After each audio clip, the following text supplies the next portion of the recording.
was young, my mom would go shop, and I'd finish all the good stuff. I just couldn't stop. This was before food ruled my world. I could eat what I want and stop when I'm full. Back when I could put on a bathing suit without inspecting every one of my flaws. I was fat. I'm not blind, but the thought never crossed my mind that that was wrong, though my dad pushed it on strong. When we'd go to the pool and I'd have to do laps, and then we'd go to McDonald's, which felt like a trap, because I'd have to eat chicken and skip the dessert, but my brother could have whatever he wanted. I know my dad meant well, but he could already tell he had given me his genes. He wasn't trying to be mean, he just didn't want his daughter to be fat. I remember the day in 8th grade at lunch, all the girls sitting in a big bunch, and one of them says, "I really need to go on a diet."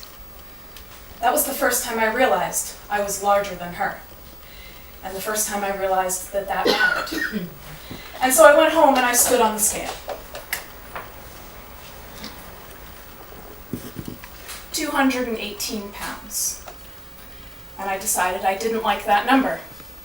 And so right there began my battle of race. So I went in my mom's closet and I pulled out her shoes and I went for my first run.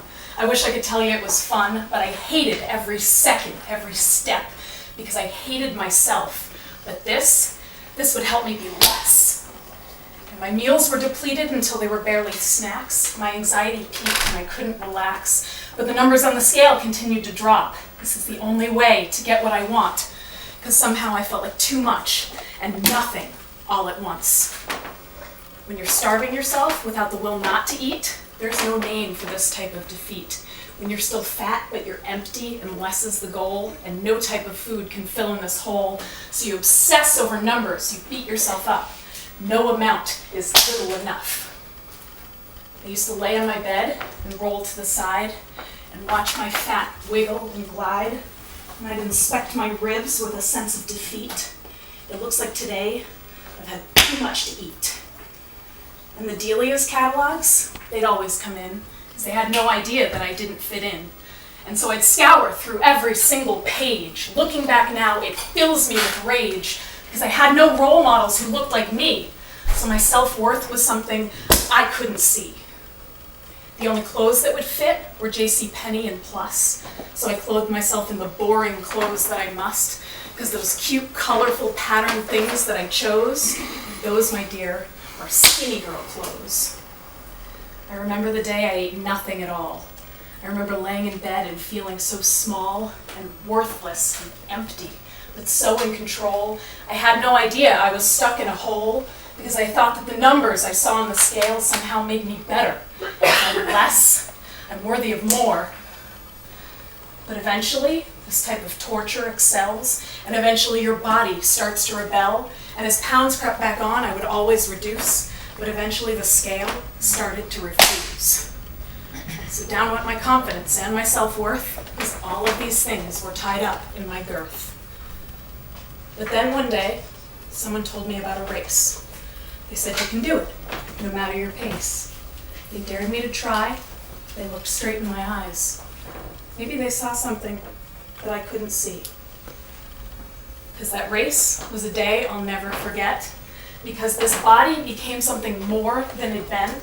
I've been cursing my body on this path we've been on, but it turns out my body is large and it's strong. Woo!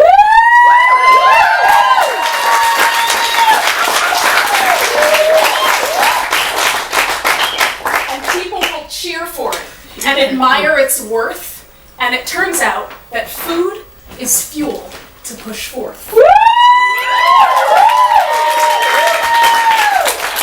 And so years went on and races ticked by, and my body and I, we finally see eye to eye. And these big, thick, beautiful thighs.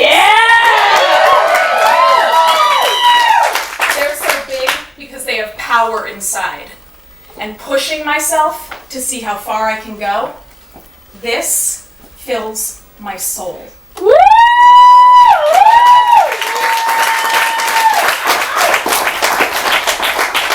the years, my body has changed, but over the years, my world's rearranged, and in this new running world, I'm still a big girl. I thought what I needed was to be small, but that's not what I needed. Not at all. No.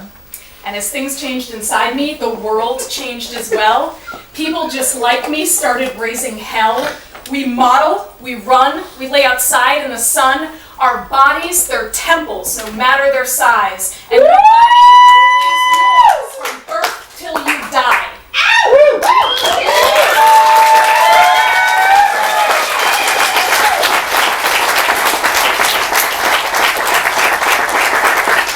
And then one day, my life stopped. Or you might say it started. When I found out I was pregnant and I'd have a daughter. And every appointment, they make you stand on the scale, and growing a human can make you feel like a whale. But I've done too much work to let any of this in, because I'm finally comfortable in my skin. And at this point in my life, I was into burlesque because I want the world to know that more is not less. Yeah. And so I stood on the stage, swollen and tired, and demanded of myself that I admire the beauty that comes from creating a child. And on that last day, before I met my little girl, I stood on the scale, and I saw it again. 218 pounds. Folks, this is not about numbers, you know this by now, but this is about how my old self, of whom I had been so ashamed, and my new self, it turns out, were one and the same. And these two parts of me were forced to meet face to face entirely because of seeing that weight. And like floodgates it opened, my journey replayed. But beauty comes from within, and nothing that scale can say can change my mind. This body has done too much for me to be anything but kind.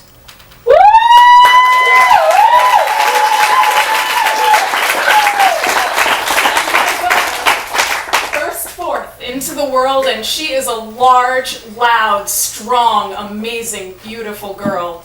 And if there is one thing I will make sure is heard, it's that fat is no longer a dirty word. I